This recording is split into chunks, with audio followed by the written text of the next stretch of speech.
ఆచి చికెన్ మసాలా. పార్వతీపురం మన్యం జిల్లాలోని ఎస్సీ నియోజకవర్గం పార్వతీపురం నుంచి ఎమ్మెల్యేగా గెలిచిన బోనెల విజయచంద్ర తొలిసారి అసెంబ్లీలో అడుగుపెట్టారు. సాధారణంగా ఫస్ట్ టైం ఎమ్మెల్యేలు పార్టీ ముఖ్య నేతలతో సఖ్యతగా ఉంటూ తమ రాజకీయ భవిష్యత్తుకు డోకా లేకుండా చూసుకుంటూ ఉంటారు. అయితే విజయచంద్ర స్టైల్ మాత్రం డిఫరెంట్గా కనిపిస్తోంది అన్న టాక్ నడుస్తోంది. ఆ జిల్లాకు చెందిన మంత్రి సంధ్యారాణి, జిల్లా ఇన్ఛార్జి మంత్రి అచ్చెన్నాయుడుల మధ్య తంపులు పెట్టే ప్రయత్నం చేస్తూ విజయచంద్ర అభినవ నారదుడు అనిపించుకుంటున్నారట. అసలు ఆ ఎమ్మెల్యే లెక్కలేంటి? ఎందుకు పనిగట్టుకొని జిల్లా మంత్రిని నిర్లక్ష్యం చేస్తున్నారు? కలహభోజనుడు. పురాణాలపై అవగాహన ఉన్నవారికి దీనర్థం బాగా తెలుసు. ఇతరుల మధ్య గొడవలు పెట్టడం ద్వారా ఆనందం లేదా లాభం పొందే వ్యక్తి అని అర్థం. పురాణాల్లో నారదుడిని కలహభోజనుడు అని అంటారు. కానీ ఆయన లోక కళ్యాణం కోసం అలా చేస్తారని చెప్తారు. అయితే ఇప్పుడెందుకు మాకి పురాణ గాథలు అనుకుంటున్నారా? వెయిట్ అక్కడికే వస్తున్నాం. పార్వతీపురం మన్యం జిల్లాలో ఇప్పుడు ఇలాంటి రాజకీయమే నడుస్తుందట.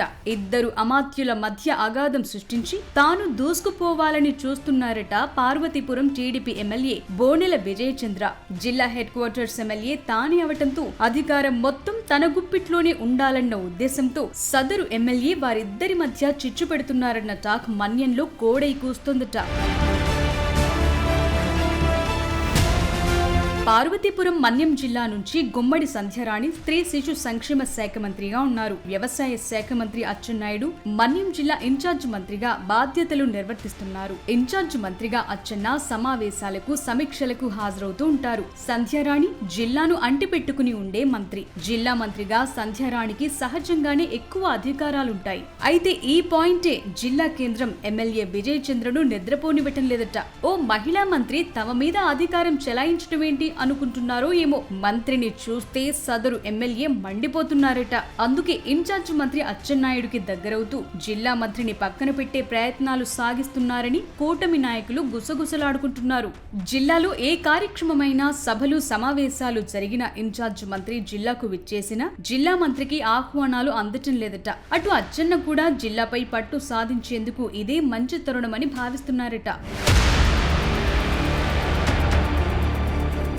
మరోవైపు సంధ్యారాణి వరుస వివాదాలు కూడా బోనెలకు, అచ్చెన్నకు కలిసి వస్తున్నాయనే ప్రచారం నడుస్తోంది. సంధ్యారాణి పిఏ సతీష్ పై లైంగిక వేధింపుల ఆరోపణలు, ఆమె కుమారుడు పృథ్వీపై విమర్శలు, నియోజకవర్గంలో సిబ్బంది తొలగింపులు, మంత్రి కాన్వాయ్ ప్రమాదం వంటి అంశాలు అప్పట్లో రాజకీయంగా సంచలనం సృష్టించాయి. అందుకే సందిట్లో సడేమియా అన్నట్లు జిల్లా మంత్రికి బదులు ఇన్ఛార్జ్ మంత్రిని విజయచంద్ర భుజానికెత్తుకుంటున్నారని సొంత కార్యకర్తలే చర్చించుకుంటున్నారు.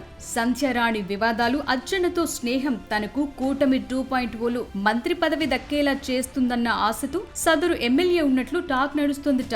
మన్యం జిల్లా కోటాలో తనకు మంత్రి పదవి దక్కుతుందని విజయచంద్ర తనకు తాని ప్రచారం చేసుకుంటున్నారట. అందుకే సంధ్యారాణిని దూరం పెడుతూ అచ్చెన్నాయుడితో సాన్నిహిత్యాన్ని బలపరుచుకుంటున్నారనే టాక్ నడుస్తోందట. అదలా ఉంటే పార్వతీపురం మున్సిపల్ చైర్మన్ పదవిని కూడా తన సతీమణి కోసం సొంతం చేసుకోవాలని విజయచంద్ర పావులు కదుపుతున్నారట. అన్ని తాను అనుకున్నట్లు జరగాలంటే గిరిజన మంత్రి సంధ్యారాణి కంటే ప్రభుత్వంలో కీలక వ్యక్తిగా ఉన్న అచ్చెన్నాయుడితోనే సాధ్యమన్నది విజయచంద్ర ఎత్తుగడగా పార్వతీపురం వాసులు చర్చించుకుంటున్నారు. అందుకు తగ్గట్లే ఇప్పటికీ పార్వతీపురం ఎమ్మెల్యే బోనెల విజయచంద్ర సతీమణి నియోజకవర్గంలో షాడో ఎమ్మెల్యేగా వ్యవహరిస్తున్నారన్న విమర్శలుస్తున్నాయి. మున్సిపల్ చైర్మన్ పదవి కూడా తమ కుటుంబానికే దక్కాలని ఇప్పటి నుండే మాడం నాయకులకు, కార్యకర్తలకు దగ్గరయ్యే ప్రయత్నం చేస్తున్నారట. మాడం సార్ ఇద్దరూ కలిసి పార్టీని తమ గుప్పిట్లో ఉంచుకోవాలనే ప్రణాళికలు రచిస్తున్నారట. దానికి తగ్గట్లే రూట్ మ్యాప్ సిద్ధం చేసుకుంటున్నారని, అందుకే కలహభోజనుడి పాత్ర పోషిస్తున్నారన్న టాక్ వినిపిస్తోంది.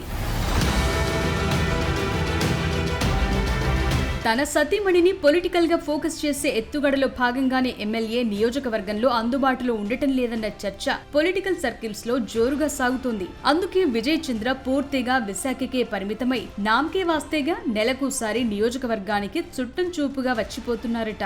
విశాఖలో ఉంటూ వచ్చిపోయే పార్టీ పెద్దలను ప్రసన్నం చేసుకుంటున్నారనే ప్రచారం గట్టిగానే నడుస్తోంది. జిల్లా మంత్రి సంధ్యారాణి వివాదాలను అడగని వారికి కూడా చెప్తూ గుర్తులేని వారికి గుర్తు చేస్తున్నారట. చూడాలి మరి విజయచంద్ర వేస్తున్న ఎత్తుగడలు ఎంతవరకు ఫలిస్తాయో.